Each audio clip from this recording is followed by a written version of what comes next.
여러분 안녕하십니까? 막힌 속을 뻥 뚫어드립니다. 김정대의 뻥 뚫리는 TV 5번째 시간 시작하겠습니다. 오늘도 어김없이 박시동 PD 나오셨습니다. 안녕하세요. 안녕하셨어요? 네, 많은 사랑 받고 있습니다 우리가. 예, 아직까지는 초창기라 가지고 많이 부족한데도 격려의 말씀 주신 거 잘 받아 담아가지고 최선을 다하겠다는 말씀으로 시작해 보겠습니다. 자, 오늘 그 우크라이나 상황 계속 제가 우크라이나를 지금 반복해서 방송해 드리거든요. 요 어떤 전쟁의 하나의 어떤 양상이 시시각각 변하면서 우리에게 새로운 또 중요한 교훈을 주고 있어가지고 다른 주제도 좀 털어드리고 싶지만은 아무래도 이 주제가 중요하니까 오늘 한 번 더 말씀을 드릴게요. 오늘 제가 드리는 말씀은 이 우크라이나 전쟁이 문명사적으로 매우 중요한 의미를 띠고 있다. 우리가 이 전쟁을 넓고 깊게 봐야 된다. 그 현장의 국지적인 상황만 봐서는 이 전쟁이 보이지 않는다. 굉장히 재밌는 얘기입니다. 오늘은 그 얘기를 좀 간략하게 해보기로 하죠. 지금 이 미국이 제공하는 무기가 속속 도착을 하고 있는데 이게 그러면 과연 충분히 효과를 발휘할 거냐. 지금 어떻게 보면 지금까지는 예선전이고 이게 결승전이에요. 여기서 진짜 실력이 맞붙는 거거든요. 근데 우크라이나가 자체적인 무장이라든가 의외의 독창적인 전술을 구사하는 게 사실은 상당히 기대가 됩니다. 예를 들면은 이런 와중에서도 지난 4월 13일 날 그 크림반도 남단 흑해에서 그 기동하고 있던 러시아의 기함이라는 건 이제 지휘함인데 그렇죠. 모스크바호 11,500톤급의 배수량을 가지고 엄청나죠. 우리 이지스함보다도 커요. 이거 뭐 항공모함 다음 가는 전략 자산이거든요. 미사일 한 3발 넵튠이라는 미사일로 격침을 해버린 거거든요. 넵튠 미사일. 네, 넵튠 미사일. 요 넵튠 미사일은 우크라이나가 자체 개발을 해서 2020년에 키이우에서 열린 그 박람회 거기에 전시까지 됐던 무기고. 그럼 이건 순전히 지금 우크라이나의 자력으로 모스크바호를 격침시킨 겁니까? 자, 이걸 보세요. 이 우크라이나는 분명히 로켓이나 유도 무기 기술은 구소련의 그 엔지니어들이 그대로 남아있기 때문에 분명히 우수합니다. 제가 말씀드렸죠. 북한의 ICBM의 RD-250 엔진을 우크라이나에서 받아왔다. 맞습니다. 지금 북한 맨날 화성 15형, 17형 쓰는데 그 로켓을 제작해준 게 우크라이나 기술자들이라 이겁니다. 그런데 이번에 그 넵튠이라는 미사일은 이것이 그 차량에 싣고 다니면서 쏘는 순항 미사일이에요. 순항 미사일. 그러니까 그 느리게 가되 지형을 타고 가면 지그재그로 불규칙 기동을 해서 낮게 날아가 가지고 이것이 대함 미사일로 흑해에 가서 모스크바호를 찾아내서 격침시켰다. 그 굉장히 놀라운 대목은 뭐냐면은 이 순항 미사일이 그 표적만 확실하다면 지대함 미사일이니까 얼마든지 모스크바호나 이런 것들을 타격할 수 있는데 움직이는 함에 그 표적을 어떻게 획득했을까 하는 거예요. 아니 흑해에서 모스크바호의 좌표를 어떻게 얻었을까? 어떻게 얻었을까? 그러니까 지금 저 우크라이나가 첨단 위성 정찰기 이걸 군사 용어로 ISR이라 그래요. ISR. 그 저기 정찰 감시 자산이라 그러거든요. 서칭하고 리나이센스 정찰하고 이런 것들인데. 영어는 발음이 좋으시네요. 그래요? 러시아 쪽. 이 ISR 자산이 있냐는 거야. 이게 미사일은 있을 수 있지만. 그런데 이 흑해에 있는 그 함정을 어떻게 추적했을까? 이거를. 분명히 이 부분에 대해서는 아무리 순항 미사일의 성능이 뛰어나도 무언가 그것을 유도해주는 자산이 있어야 됩니다. 첫째, 표적 획득이 돼야 되는 거고 좌표를 정확하게 찍어야 되고 두 번째는 유도를 해줘야 되는데 미사일만 있다고 되는 게 아니거든요. 이 실력은 너무나 뛰어난 실력이에요. 움직이는 배를 쐈다고. 지금 외신에 나오는 최대 관심사입니다. 이건 역시도 일론 머스크 스타링크 위성이나 어떤 그 또는 구글 맵이나 여러 가지 어떤 그 좀 민간 자산들이 동원됐다고 보는 거예요. 그래서 그런지 4월 13일 날 저기 이 모스크바호가 순항 미사일에 의해 격침당하고 나서 3일 후에 16일 날 일부 외신에 지금 나오는 겁니다. 이거 뭐 다 확인된 건 아니에요. 현재 러시아의 그 대통령, 그러니까 푸틴이 있고 그 전 대통령이 메드베데프. 예, 그런데 지금 총리입니다. 네. 예, 이 양반이 그 일론 머스크한테 전쟁을 선포했다. 우주 전쟁을 선포했다. 이런 뉴스가 나오고 있죠. 네. 자, 이 진위는 지금까지 외신만 갖고는 확인이 안 되는데 상당히 개연성이 높은 건 뭐냐 하면은 지금까지 그 제가 우크라이나 전쟁을 설명할 때 드론 혁명이고 민간 기술의 혁명이고 이것이 그 전쟁의 양상을 결정짓는 새로운 독창적인 세계가 열렸다. 이게 저번 방송에서 했던 말씀인데 네. 이것이 계속 드론에 이어서 순항 미사일까지 이렇게 쌓이고 있다는 거예요. 그러니까 러시아 입장에서는 미국이 물론 정보 제공을 하겠지만 처음에 러시아가 사이버전으로 우크라이나의 인터넷과 방송을 다 마비시켰는데도 어떻게 이런 실력이 가능하냐. 이거는 이제 일론 머스크가 스타링크 그 사업을 하면서 지구 저궤도에 쏘아 올린 1700개의 군지비상 이것이 와이파이를 제공했다. 네. 와이파이. 네. 그래가지고 지금 그 러시아의 뭐 전쟁 범죄가 페이스북에 다 나오고 트윗에 다 나오고 이 마리우폴 이 전쟁터에서도 트윗으로 지금 전 세계에 전황을 알리고 심지어는 군사 표적까지 찾아내는 러시아의 자존심이라고 할 수 있는 모스크바호가 격침당했다. 그러니까 이제부터는 전쟁을 보는 시각이 달라졌어. 완전히 시야가 달라졌어요. 이래가지고 이게 보니까 러시아 군사력뿐만이 아니라 이것이 이제 새로운 문명권에서 우리가 전쟁을 하고 있거나 하는 자각이 되는 겁니다. 이게 굉장히 중요하죠. 새로운 문명권에서 전쟁이 시작됐다. 지금 우주 전쟁을 선포했다. 일부에서는 외신엔 그렇게 얘기 나오는데 이 이야기는 뭐냐 하면은 그 스타링크의 군집위성을 갖다가 러시아가 무력화하겠다. 즉 미국의 위성을 공격하겠다. 상업용 위성을. 네. 이런 뜻으로 보여지는 거거든요. 네. 근데 이거 좀 황당한 겁니다. 아무리 무력화시켜도 무력화가 안 돼요. 안 되긴 안 됩니까? 안 돼. 지구 저궤도에 먼지처럼 소형 위성을 뿌려놓은 거라고. 네. 먼지처럼. 하도 깨부셔도 안 돼. 깨부시는 방법은 한 두세 가지가 있어요. 첫 번째는 S-300이라는 그 러시아의 대공 미사일이 우주까지 날아가 위성을 격추하는데 이건 주로 대형 위성이라고. 네. 근데 먼지처럼 뿌려진 소형 위성을 어떻게 격침해? 그 많은 것들을 격추하냐고. 네.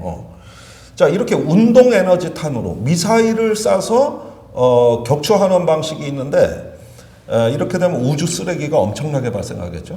이제는 우주가 죽음의 공간으로 바뀌는 겁니다. 네. 그러지 않아도 골치 아픈데 이건 거의 자멸적이에요. 이러면은 앞으로 러시아도 우주 산업 못해요.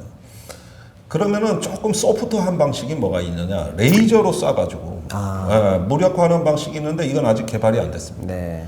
연구 중에 있고. 세 번째는 전자전으로 방해 전파를 쏴서 무력화하는 방식이 그렇죠. 있어요. 이걸 잼밍이라 그래요. 네. 제일 유력할 것 같아요. 잼밍이라 그러는 건데. 네.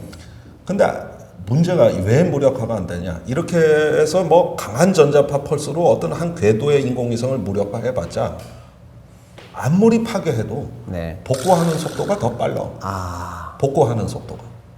그러니까 하나를 파괴해도 이튿날 두 개가 등장하는 겁니다. 이게 2007년에 중국이 그 최초로 폐위성을 미사일을 발사해서 무력화한 적이 있어요. 네. 그게 전 세계가 충격을 받았는데 네. 그 뒤에 미국의 전략가들이 생각했을 때 미래의 위성은 저런 큰 위성이 아니라 먼지 같은 소형 위성으로 10km 이하짜리 이런 걸로 갈 수밖에 없는 게 중국 러시아 때문에 네. 쟤들이 반위성 요격 무기를 갖고 있다. 그걸 네. AES-AT라고 그래. AES-AT 반위성 요격 무기를 중국과 러시아가 갖고 있으니 이걸 먼지처럼 뿌리게 되면은 이미 그러면 그 준비를 무기가 소용이 없다. 그래가지고 스타링크 사업이 일론 머스크가 처음에 17,000개의 위성을 지구에 1차로 쏴가지고 전 세계 인터넷 사각지대를 없애겠다 그럴 때 국방부가 웃었다고. 미국 국방부가. 미국 국방부가 펜타곤이. 네. 근데 진짜 하거든. 네. 그러면서 지금 이런 현상이 보여지거든. 예. 그래서 2019년에 미국의 위성에 대한 어떤 근본 개념에 아주 혁명이 일어납니다. 그래서 지금 미 국방부도 소형 컨스텔레이션 세이틀릿, 그러니까 군집 위성 우리말로 네. 직역하면 별자리 위성인데 보통 군집 위성으로 번역이 되죠. 네. 이거를 하겠다는 거고 이번에 대선 때 윤석열, 이재명 후보의 공약입니다. 아, 이게 우리나라도 초소형 위성군을 만들겠다. 네. 이렇게 돼 있는 것이죠. 자, 아무리 파괴해도 파괴가 안 돼. 몇 개 파괴해도 네트워크는 살아있고 네. 설령 다 파괴해도 또 올려. 이렇게 되면은 어떻게 되느냐. 원래 이거 전쟁하려고 한 건 아니에요. 일론 머스크가 이렇게 전쟁에 참전하려고 한 건 아닌데 사실은 다른 야망이 있었어요. 전 세계 군집 위성으로 인터넷 사각지대를 다 해소한다. 이게 그랬었죠? 2030년을 예. 바라보는 건데 이렇게 되면은 우주 인터넷 와이파이가 생기는 건데 이게 이번에 우크라이나 전쟁 때 이렇게 효과를 볼 줄 누구도 몰랐어요. 의심을 했는데 그러면은 이 전쟁을 통해 가지고 그런 사업이 가속화되는 겁니다. 마케팅은 제대로 됐네요. 그러면 두 군데가 하고 있어요. 미국의 블루 오리진이라는 거 제프 베조스 아마존 네. 창업자가 하고 있는 그 우주 기업하고 네. 그다음에 일론 머스크가 하는 스타링크. 요 두 군데가 이 저게도 초소형 위성 사업을 하는데 네. 이제 미 국방부가 뛰어든 거야. 우리도 할 거야. 아. 그래서 LEO 저궤도에서의 위성 사업을 펜타곤이 하고 있는데 미국 우주군이 하는 거예요. 네. 예. 그러면 어떻게 되느냐? 우선 상업적인 측면을 검토해 보면은 1차로 일론 머스크 계획대로 17,000개의 위성을 지구에 뿌린다 그러면 어떤 일이 일어날까? 중동 아프리카에 지금 중국이 진출해서 기지국을 360만 개를 졌어. 그래서 휴대폰이나 이런 걸 5G 장비가 빠르게 침식하고 있는데 네. 이거를 전부 상쇄시킬 수 있는 거야. 아, 뭘로? 우주 인터넷으로. 네. 이렇게 하면은 전 세계 이제 인터넷 사각지대가 17,000개의 위성으로 우선 상당한 사각지대가 없어지게 되면 이제 이 인터넷망이 미국의 표준이 돼서 미국이 2030년대에 절대 강자가 되는 거죠. 그러니까 이게 바로 스타링크 사업의 본질입니다. 그러니까 미국이 여전한 패권으로 2030년대 절대 강자로 되는 거는 5G 영역, 우주 주파수 대역에서 모든 서비스를 다 제공할 수 있는 나라. 이게 절대 강자예요. 야. 이거라고. 그러면은 1차로 하는 이 스타링크 사업이 됐을 때 신규 유입되는 인터넷 디지털 경제 유입 인구를 20억으로 본다고. 네. 그래서 세계 GDP의 2조 달러가 우선 새로 형성되는 거예요. 네. 그게 뭐냐? 원격 의료, 그렇죠. 물류, 네. 그다음에 교통. 네. 이 여기서 창출되는 부가가치. 네. 이게 우선은 2조 달러라고 보는 거예요. 이거를 미국이 먼저 장악해 들어가는 건데 지금까지는 중국이 중동 아프리카에 5G를 앞세우고 기지국을 세워주고 엄청나게 인프라로 깔아서 이걸 해온 걸 갖다가 미국은 이제 그걸 따라가려면 못 따라가니까 네. 어떻게 하느냐 이런 우주를 장악해서 여기서 하는 거죠. 그렇게 되면은 이제 2030년대 5G 기반의 디지털 경제가 열리는데 그런데 그리로 가기 위해서 상업위성을 군집위성을 띄우는데 이게 전쟁에도 효과가 있다는 게 이번에 어떻게 드러났어 안 드러났냐고. 어떻게 되겠어요? 가속화된다는 겁니다. 가속화되는 거예요. 대대적인 마케팅도 됐고 실전에서 베타 테스트까지 끝낸. 베타 테스트까지 저절로 돈 안 들이고. 네. 그러면은 1,700개 갖고 이 정도인데 아, 이거의 10배 17,000개를 가지고 하게 되면은 이것이 바로 2030년대 이제 5G를 넘어 6G 대역에서의 그 미국이 이제 다시 선두적인 그 위상을 회복하게 되는 거고 이게 중국이 여태까지 앞서왔던 걸 상쇄시켜 버리는 겁니다. 이게 진짜 노림수요. 미중 관계의 본질이 가장 그 기술 경쟁의 본질이 이거라고. 그런데 마침 우크라이나에서 이걸 갖다가 일론 머스크가 말로 홈런을 때려버렸으니까 이제 무슨 일이 일어나겠어요? 이 사업이 가속화되는 거죠. 그러면은 여기에 펜타곤이 뛰어들고 이렇게 된다고 한번 생각을 해보세요. 그래서 지구 저궤도에서의 초소형 위성 이게 핵심이다. 모든 인프라의 핵심은 바로 이거다. 그리고 그것이 통신과 지휘, 그 다음에 각종 영상까지 제공을 하면서 절대적으로 전력의 열세인 우크라이나가 절대적인 우위에 있는 러시아를 앞서게 되는 이것이 비결이 나온 겁니다. 그러면 이번에도 이런 어떤 민간 기업 자산을 활용해서 포위 압박해 들어오는 러시아의 그 표적을 보고 미국이 제공해 준 무기로 그 거점 타격을 해버렸을 때 이 포위망이 느슨하고 압박이 풀어질 경우에는 러시아가 절대 못 이긴다는 거예요. 이게 지금 미국이 우크라이나에 조언하고 있냐. 물론 이 시나리오대로 진짜 될 것이냐. 전쟁은 무수한 변수가 있기 때문에 저는 그거 예측 못해요. 그러나 이번에 러시아가 이런 어떤 그 듣지도 보지도 못한 아주 독창적이고 새로운 기술한테 당할 줄은 누가 알았겠어요. 네. 이게 바로 이 전쟁의 안개 속으로 들어가 있는 복잡계에서 진행되고 있는 영역이 되는 겁니다. 그래서 이 부분에 대해서 제가 한 가지 보고서를 추천해 드릴게요. 작년 4월에 나왔는데 CSIS 미 국제전략연구센터에 글로벌 네트워크 2030이라는 보고서가 있습니다. 네. 제가 이런 얘기를 할 때마다 가장 중요한 보고서다. 그 뒤에 5월에 이 4월에 나온 보고서 내용을 바이든 대통령이 전부 정책으로 채택해요. 네. 다 채택하는 거예요. 거기서 나온 그 군지 비성의 개념을 한번 잘 보시고, 이건 제가 언제 한번 워낙 그 중차대하고 재밌는 얘기니까 따로 한번 제가 업로드를 시켜드리겠습니다.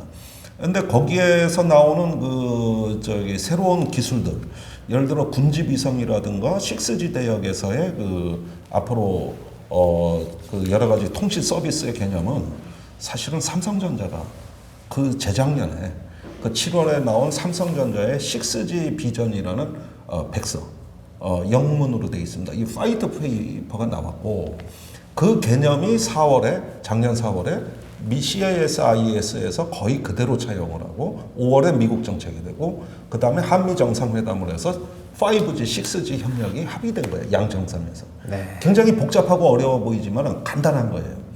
우크라이나 전쟁이 이런 어떤 새로운 5G, 6G로 가는 문명의 속도를 앞당기는 기폭제로 이 우크라이나 전쟁이 작용할 거고 지금 푸틴은 비로소 깨달은 거예요.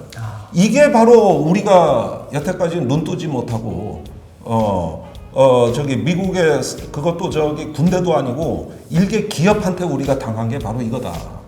그래가지고 발음 안 돼. 메드베데프.